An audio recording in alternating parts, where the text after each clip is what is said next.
Welcome to my channel. My name is Sami, and this is my September reading wrap-up. Let's go!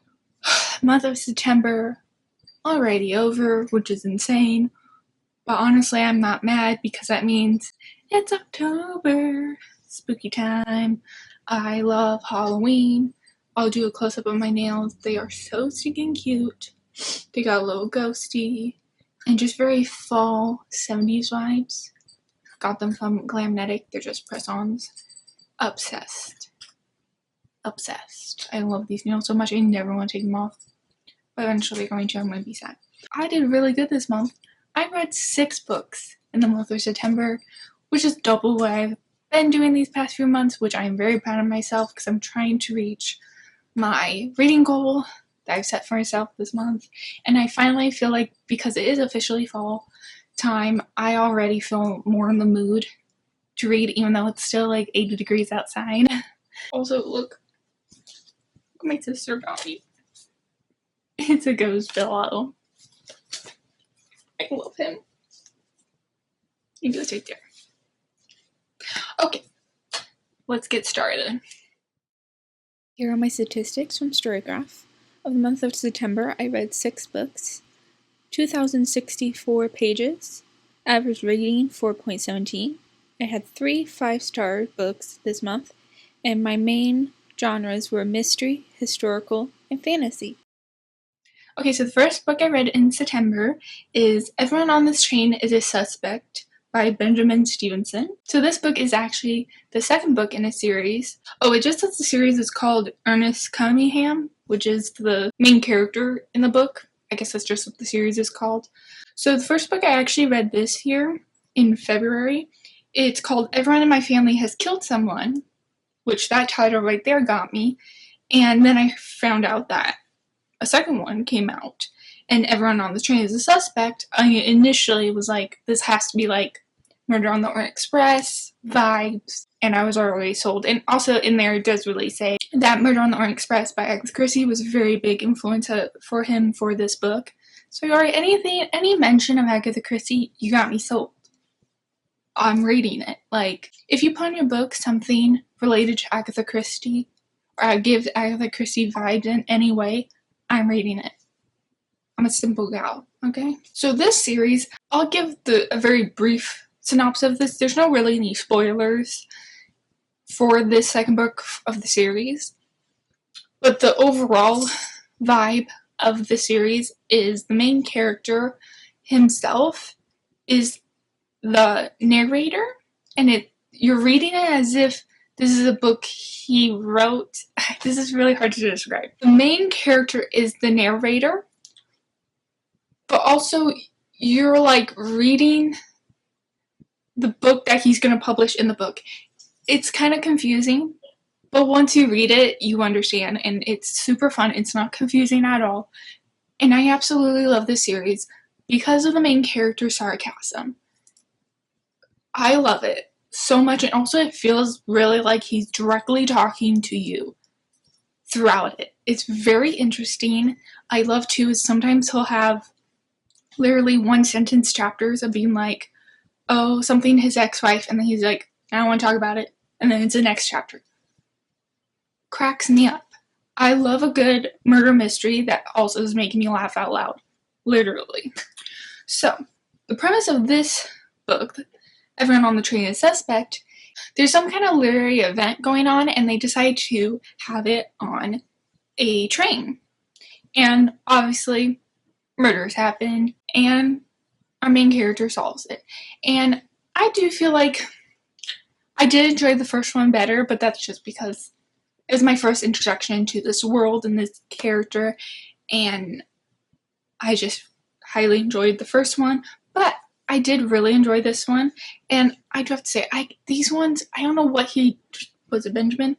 I don't know what he puts into these books, but I can't put them down. I literally finished this book in like 2 days or something, and it's very quick-paced, and I'm interested the whole way, and I'm laughing, which you would think in a murder mystery you shouldn't be, but there's no rules. I can laugh at a murder mystery, okay? Yeah, I highly recommend if you are looking for a new murder mystery series, I highly recommend this one. Also, too, if you like I need a lighthearted murder mystery if you don't like thrillers. I feel like I more gravitate to that than thrillers. I don't really like the blood and gore necessarily. Like, I don't mind it, but my favorite is just either a cozy mystery or a comedy mystery. I don't know if that's how you would categorize this one, but I find this main character so funny, and I just have a great time, and also the mysteries are good too. Yeah, so I highly recommend this one. I rated it 5 stars because it just gives me exactly what I want, and I have a good time during it. And also too, this one especially was really fun, is you think it's pretty much done towards the end, and then something totally crazy happens at like the last chapter, which is like crazy. It was so entertaining and I absolutely loved it. Highly recommend. So the next book I read in September is The Moving Finger by Agatha Christie. So this was just the next Miss Marple book I needed to read, and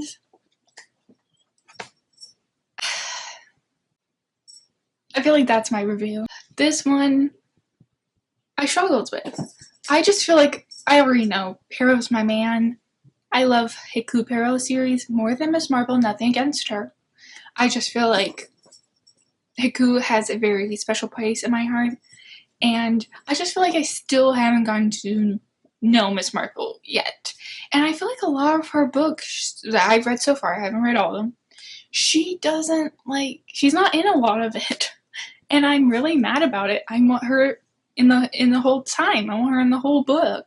I want her to solve it, which I feel like Body in the Library, she was in it significantly more, and I feel like I got to know her as a character better, and I really enjoyed that. This one, I feel like it was more than halfway through, and then she finally popped up, and I was like, how can you call this a Miss Marple if she's barely in it? But I do love when they say she's just in the corner like knitting or crocheting, and I love that because I crochet. So I am basically Miss Marple. Okay, so the premise of this book, I'm pretty sure, I gotta remember because I kind of blocked it out. I didn't hate it. Hear me out. I didn't hate it. Just was one of my least favorite, not just Miss Marple books, my least favorite Agatha Christie. And I'll let you know why. So the premise of this book is there's this wounded soldier and his sister who's going to take care of him. For some reason, his doctor, recommends him to move temporarily to a random small town with no drama to recover.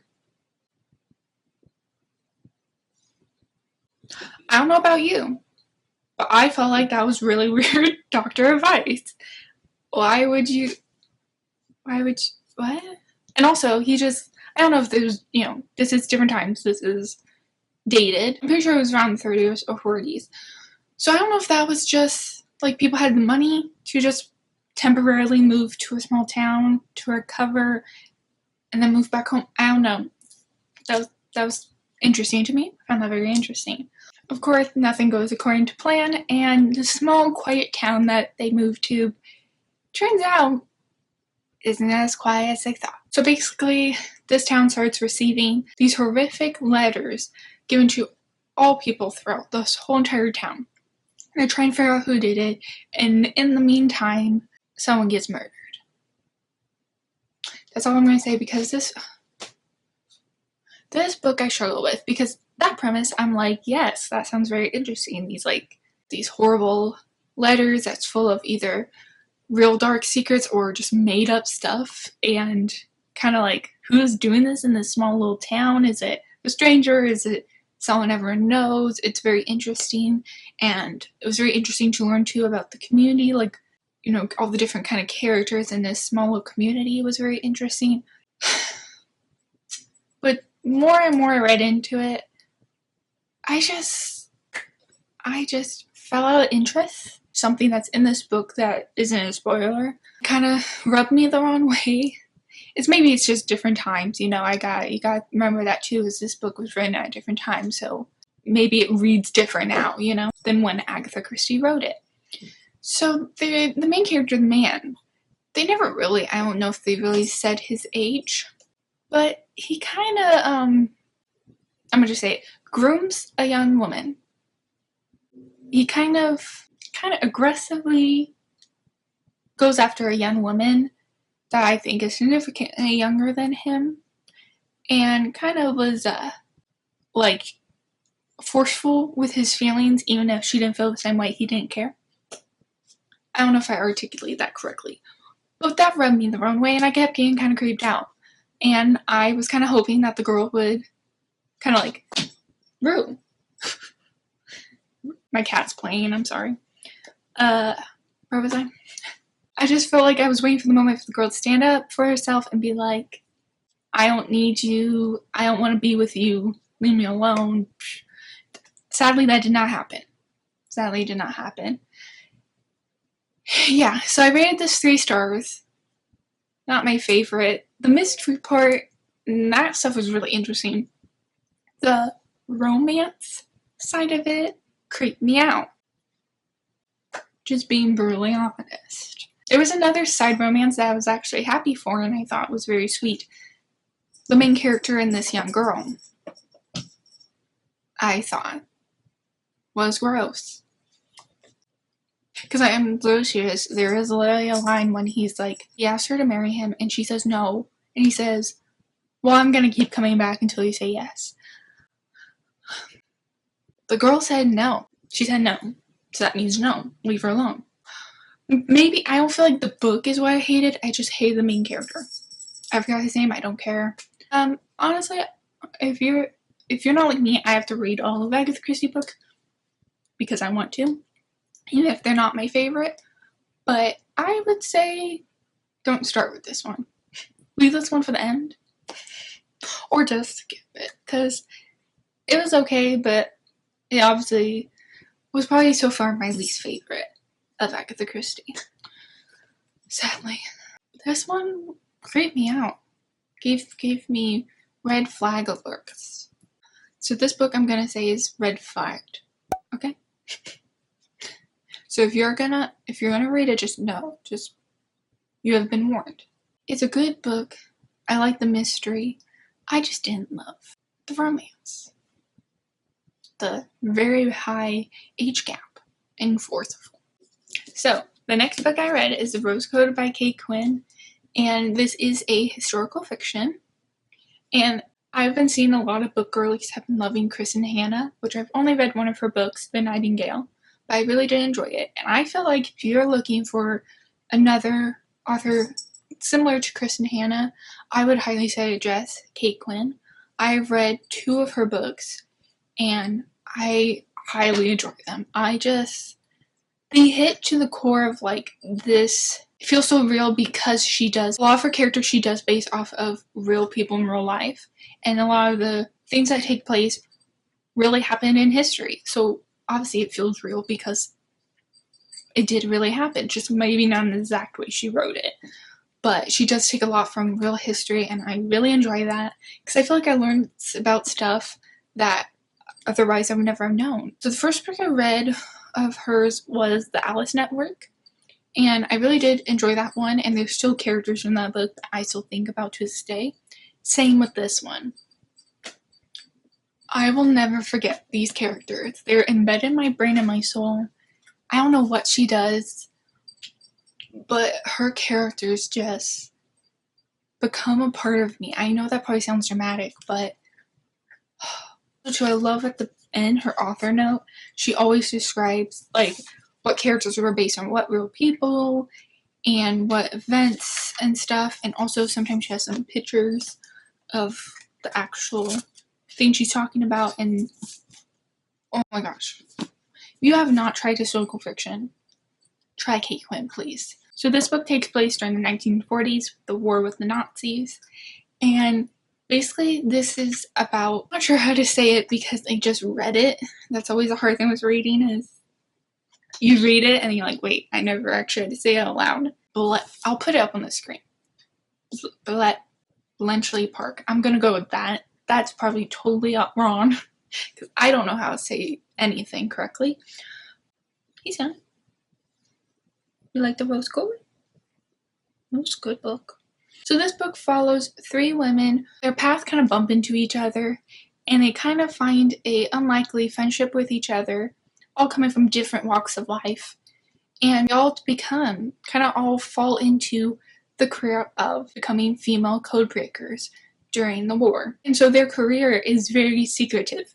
They couldn't tell anyone what they actually did, and they can never, because if the enemy found out that they could do this, they would not win the war.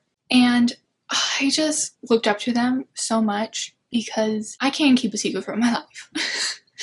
If someone asks, like, what do you do as a job? And I read, like, I don't have a poker face. I could not do what they did. Also, how smart they are. I could not do it. And the long hours they worked, and so many things. One thing really stood out to me is, so the Codebreakers was actually a job that was available for women to do during the war. They actually could. Besides working on planes or stuff, this was actually a job, and also any different race, and also even said that they also welcome homosexuals too, which I thought was awesome, especially during this time. Incredible. What I thought was interesting is there were men codebreakers too, but they were unable to go fight in the war as soldiers because they knew too much information, and if they were to get kidnapped or held hostage by the enemy, they were afraid that they would torture the truth out of them. Basically, they knew too much. You can't do it. So this one character in here, through his town, he would get spit on and yelled at for being a chicken or a coward and not fighting the war when he literally couldn't, but he wanted to so badly. And that was just horrible. It's insane. But so much more happens into this book. Also, too, incredible mystery in this book. I was 600 something pages. How am I going to get through this? Oh, I flew through it. Because the mystery in this, you need to know who did it. Who's that guy? This whole book, you basically going through, there is a traitor. And this code breaking team kind of thing. So this whole book, you try and figure out, one person gets framed, you try and figure out who actually did it, and so cool. I actually feel like my most favorite part of this book is the author's note. I love learning about who is a real person, because there was this famous code breaker who he actually perfected code breaking the First World War, and so he even helped World War II. And also too, I thought was interesting is, fun fact, Agatha Christie pops up in here. The girls in here were reading Agatha Christie and loved her, and I'm like, literally me too, same. And I thought was so interesting is the book that came out during this time and took place in this book, her new book came out, she actually named a colonel, I think? I forget. I think it was a Colonel Bletchley. I don't know how to say that. But she spelled it exactly the same as Bletchley Park. So basically, FBI agents or something had to go and, secretly interview her and ask her questions to make sure she didn't actually know. And she didn't. It was just a coinkydink that she named the character that. She knew nothing, but she was actually really good friends with the famous codebreaker in here. So they thought maybe he told her something. But he didn't. It was just a coinkydink. And I thought that was iconic that they thought that Agatha Christie was a spy or something. I thought it was great. So I rated this book 5 stars. Absolutely fell in love with these characters. It's a toss-up, but I think I enjoyed this book more than the Alice Network. I really did enjoy that book, but the friendships, the incredible work that they were doing as women during this time period was insane and absolutely incredible. And the mystery, everything. I'm never going to forget about this book. Also, side note, look how floppy. Oh, it's so floppy, and then all her books have this old age edge to it. Oh, it's so good. Highly, highly recommend. Go read it. Okay, so the next book I read is The Appeal by Janice Hallett. Hope I said that right. I kept seeing this book going around and this author's name around, and I kept meaning to check it out because I knew it was a mystery series or she was a mystery author. So basically it was a whole journey for me to get this book because I could not find a physical copy at any library, and finally found a copy. I really wanted a physical book because I found out that this book kind of consists fully of just documents, and it kind of sets up so you can solve it. And I found that concept very interesting because I've never read a mystery like that. So I kind of wanted a physical copy, but I couldn't get it, so ebook had to do. I believe it took place in the UK, I'm pretty sure. And so this kind of Ming family, who's like the main family in the community, very well respected, their granddaughter is diagnosed with cancer, and they're trying to raise money to get this drug that will help her that's actually sold in the US. So you kind of follow all of that, them raising money for this girl, and a murder occurs, and you try to figure out who done it. And also, basically everyone in this book is lying. You just gotta figure out what they're lying about. So this book I found very interesting because it really is fully just documents and emails and text messages and flyers. Like, it's literally not chapters. Like, there's not a single chapter. It's just fully documents that you're supposed to read and determine out of that what's going on. So at first it was kind of confusing. It was kind of like, what's going on, who's who. It kind of got people confused at first, but once you're really into it, it's actually really fun. I felt also kind of like a little nosy reading other people's emails. I don't know. It was kind of like, ooh, gossip, you know? And yeah, I did feel like the ending, to me personally, was a little let down. I felt like it's kind of like, okay.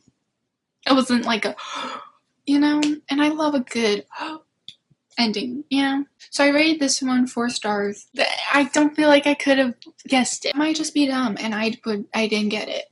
But I really recommend this if you just like, I need something different layout than just a traditional mystery style book.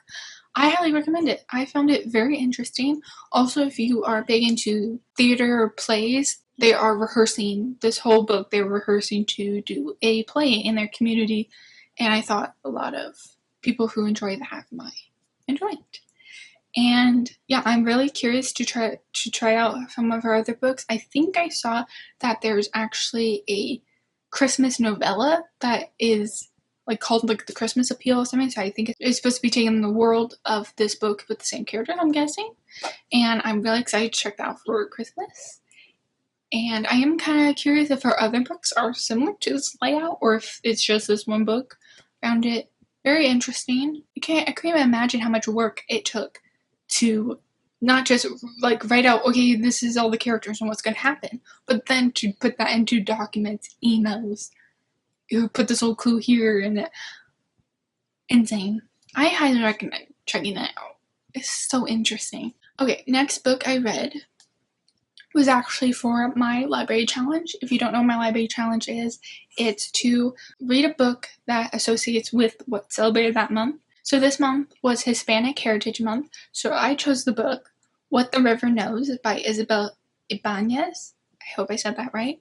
So what got me on this book was it said Death on the Nile meets The Mummy, aka the movie from 1999, which is the greatest movie of all time. Absolutely obsessed with The Mummy. You got me right there. You mentioned Agatha Christie and you mentioned The Mummy. I'm reading it. I really enjoyed this book. It is YA, I believe, rated, and I had a grand old time. I do feel like this would be considered a historical fantasy romance. I don't know if that's a category, but that's how I would categorize it. It takes place in the 1800s, I think the 1880s. Yeah, so you're following this girl, Inez, who recently loses her parents, and they are kind of like archaeologists, and they would go from Argentina to Egypt and kind of leave her with her aunt and kind of really don't get to see her that much, so she never really got to really know her parents, which is very sad. So after they are suspected to be dead, she decides, I'm going to Egypt and I'm going to see what's so good about Egypt that they left me for it, basically. And she kind of goes on a whole journey of her own, and I love learning about Egypt. This book too, just so much history about Egypt and archaeology that I found so interesting and made me want to watch The Mummy again. And so interesting. And also a little side romance. I'm obsessed with wit. I'm obsessed. But this is technically a duology. So the second book doesn't come out until I think November, which does leave on quite a cliffhanger. But also this book, not just historical, it's also fantasy. There is magic. Inez gets gifted a magical ring by her father, and the magic kind of connects to her, and she's able to feel magic connections at different places. And they did say that, like, in this world, a lot of Egyptian artifacts and stuff may have magic attached to them. And I thought that was really interesting. Also, a fun side note is Inez is a beautiful painter and drawer, and there is little drawings throughout the book. And I love that because I'm a visual person, and I just love seeing. It really helped me visualize what she was seeing. I was mad there was no cats. It's Egypt. I need more cats. But absolutely obsessed. Highly recommend. I'm so excited for the second one to come out because I need to know how this one ends. I rated it 5 stars. I had a grand old time. Mainly what I asked for from a book is I just asked for a good old time. And I love books that you fly through and you don't really realize you're reading. Like, it fully immerses you into this world. And I was fully invested the whole time. There was a couple times where there was like a plot twist after plot twist that was kind of like, I feel dizzy. But they brought it all together in the end, and incredible. I really enjoyed it. Highly recommend. Really obsessed, and I'm totally gonna watch the Mummy after this. And then the last book I read of the month, I decided to squeeze in a little classic because I do have a laptop cover that has books on it that I haven't read all of them. And they're mostly classics, and so I've been checking these books off one by one. And the next book I chose is The Old Man and the Sea by Ernest Hemingway. It was good. It was good. Was it for me? Am I its target audience? No. Basically, this book follows an old man. I think his name is Santiago. And he, for over 100 days or something, he hasn't caught any fish. He finally catches one, and then he has to, fight off sharks to get the fish to shore. It was confusing. So I think the way you're supposed to get out of this classic is to never give up and have courage and all this stuff. I didn't get that from this. It mostly is about fishing. And I couldn't relate to that at all because I've never fished. And also, this book also made me really not want to eat fish, which I already don't really eat fish. Kind of grossed me out. Also, at some point, he eats a dolphin, and that made me really sad. I was really struggling during the whole time of, was this book supposed to be? What's the hidden message in this book? I was trying to figure out. And most of the time, I think it was supposed to make you, don't give up, keep going. But to me, when I was reading, I was like, dude, it's just a fish, let it go. You can get another fish another day. Calm down. I don't know. I rated it 3 stars. It was short. I learned more about fishing than I wanted to. And it didn't suck. It wasn't for me. I wasn't its target audience. I didn't understand most of it. Don't know anything about fishing. But am I happy I read it? Yes, I can check off that I read it. And I know more about fishing than I did before. So.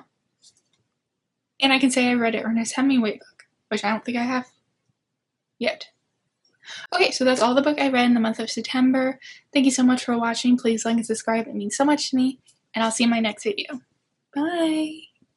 Happy spooky season! It's so cute. It was like a little tapered. It's not too bad. Got this little gathered. And then I got gingham pants. I was going very 60s. I was going very should we get started? I think we shall. I'm really scared it's not focused because I'm blind and the camera's so far away from me. I think we're in focus. Fingers crossed. Okay. My son's here now. Okay. Now he's gone. Where are you gonna lay? I'm gonna lay there. Okay, so the first